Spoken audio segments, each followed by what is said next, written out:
துதிக்கும் கனத்திற்கும் பாத்திரரே, தூயவரே எந்தன் துணையாளரே. மகன் தூய ஆவியின் திரியேக ஆசீர்வாதம் நம் அனைவரையும் காப்பதாக. ஆமேன். என் அன்பு இறை மக்களே, கடவுளின் சிந்தனையாக இந்த நாளில் நியாயாதிபதிகள் 9ஆம் அதிகாரம் 12-13 வசனங்கள். அப்பொழுது மரங்கள் திராட்சை செடியை பார்த்து, நீ வந்து எங்களுக்கு ராஜாவாய் இரு, அதற்கு திராட்சை செடி தேவர்களையும் மனுஷர்களையும் மகிழப் பண்ணும் என் ரசத்தை நான் விட்டு மரங்களை அரசாளப் போவேனோ என்றது. அன்பு இறை மக்களே, இங்கிலாந்தில் உள்ள லிவர்பூல் 2006ஆம் ஆண்டு ஒரு மாலை நேரம் பிரிட்டிஷ் ஓப்பன் சாம்பியன்ஷிப் கோல்ஃப் போட்டியினுடைய கிரீம் மெக்டோவல் என்கின்ற என்பவர் ஒரு சிறு பிரச்சனையை எதிர்கொண்டார். மறுநாள் அவர் போட்டிக்கு செல்லவிருக்கும்போது அவருக்கு பிரச்சனை காரணம் என்னவென்று துளியும் தெரியாத ஒரு மனிதனாக இருந்தார். அந்த மாலை நேரம் அவர் நடந்து செல்லும்போது அவருக்கு ஆச்சரியம் காத்திருந்தது. முன்பின் தெரியாத ஒரு கோல்ஃப் விளையாட்டினுடைய தீவிர விசிறி அவரை பார்த்து அடையாளம் கண்டு கொண்டார். அந்த நாளிலே அவர் விளையாடும்போது எரியும் விதத்தில் அவர் ஒரு பிழை இருந்தது. அதை சுட்டி காட்டினார். அடுத்த நாள் கரீம் அந்த ஆலோசனையை தம் வீட்டு முன்பாக முயற்சித்து பார்த்தார். அதிர்ச்சி அளித்தது விதத்திலே அந்த காரியம் அந்த விசிறி சொன்னது சரியாகத்தான் இருந்தது. அந்த மாற்றத்தின் மதிப்பால் திருப்தி அடைந்தவராக அவர் அந்த ஆலோசனையில் செயல்படுத்தி அந்த நாள் முதல் போட்டியின் முதல் இடத்தில் நிறைவு செய்தார். அன்பான இறை மக்களே, இந்த நாளிலே நீதிமொழிகள் 15ஆம் அதிகாரம் 23வது வசனத்தில், மனுஷனுக்கு தன் வாய்மொழியினால் மகிழ்ச்சி உண்டாகும், ஏற்ற காலத்தில் சொன்ன வார்த்தை எவ்வளவு நல்லதாக அமையும். இங்கே திராட்சை மரத்தை பார்த்து, நீ வந்து எங்களை அரசாளு.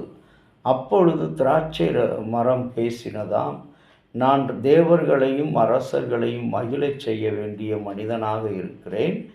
எனக்கென்று ஒரு சிறந்த பணி, நற்குலை உள்ள திராட்சை கொடியை கொடுக்கிற மரமாக இருக்கிறேன்.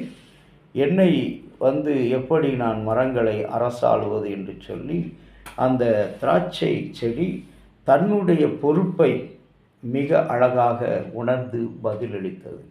இன்றைக்கு மனிதர்களில் அநேகர் தனக்கு இருக்கிற ஒரு பொறுப்பை, தனக்கு இருக்கிற ஒரு அலுவலை, அதை மதித்து அதை கடவுளாக கர்த்தருக்கு பயந்து தெய்வ சமூகத்தில் நாம் உண்மையோடு உத்தமத்தோடும் எல்லாரும் விரும்புகிற வகையில் அனைவருக்கும் உண்மை செய்யும்படியாக சட்டத்தின்படி, நீதியின்படி, மரபுப்படி, ஒழுங்கின்படி, விதியின்படி நாம் அந்த காரியங்களை நடத்தும்போது இந்த கோல்ஃப் விளையாட்டு வீரன் அவனிடத்தில் முன்பின் தெரியாத ஒரு நபர் நீங்கள் பந்து வீசுவதில் இருக்கிற ஒரு குறையை சுட்டி காட்டிய போது அவன் பயிற்சி எடுத்தான்.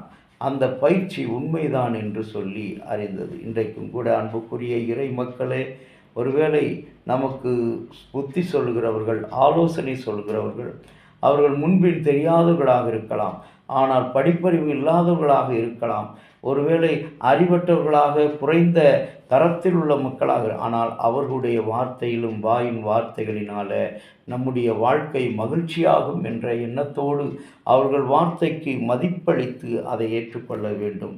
இங்கே தன்னுடைய வாழ்க்கையை மதிப்பளித்து ஏற்றுக்கொண்ட இந்த திராட்சை செடியைப் போல நாமும் நம்முடைய வாழ்க்கையை கடவுள் நமக்கு கொடுத்திருக்கிற இந்த அற்புதமான வாழ்க்கையை விட்டு விடாதபடி கடவுளுக்கு நன்றி உள்ள வகையில், சாட்சி உள்ள வகையில் கொடுத்திருக்கிற பணிகளில் மேன்மையாய் நடந்து கொள்ள திரியேக கடவுள் நமக்கு துணை செய்து காப்பாராக. ஆமேன். ஜெபம் செய்வோம்.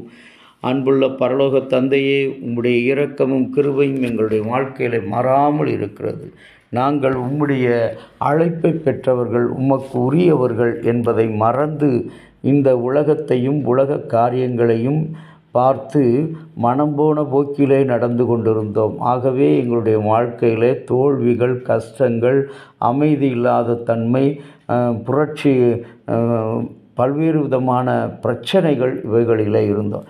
இன்றைக்கு இந்த செய்தியின் வழியாக இந்த திராட்சை செடியைப் போல நாங்கள் பிறருக்கு மகிழ்ச்சி கொடுக்கக்கூடியவர்கள், பிறருக்காக வாழக்கூடியவர்கள் என்கின்ற உண்மை எங்களுக்கு கொடுத்திருக்கிறீர்.